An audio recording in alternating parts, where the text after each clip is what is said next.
ever made the teacher cry? What happened? In 5th grade, we had a psychotic substitute teacher, probably in his late 50s.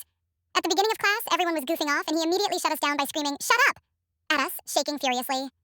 We all stayed silent after that because he legit freaked us out, but we came to the conclusion that he was hearing voices in his head, because about 20 minutes into class, he stopped talking abruptly and screamed at us again at the top of his lungs that we would regret being so loud, but no one had uttered a fucking word. He then stomped over to the desk, violently swept everything off, muttering the entire time to himself, then went to the back of the room and turned all of the lights off. We were all terrified at this point. He silently paced around the back of the room for a while, then went back to the front and slapped the chalkboard. His next words were what I remember the most clearly. He was violently shaking as he yelled, "I'm going to tell your teacher how horrible of a class you all are when she gets back, and I'll make sure she burns you up. To hell with all of you." He threw himself back into the teacher's chair and started sobbing. One of my classmates managed to sneak out and get the principal. He was escorted from the classroom a few minutes later, and we all had to individually go into the principal's office and recount what happened. Apparently he had just gotten a divorce and he had lost it. He was fired that same day.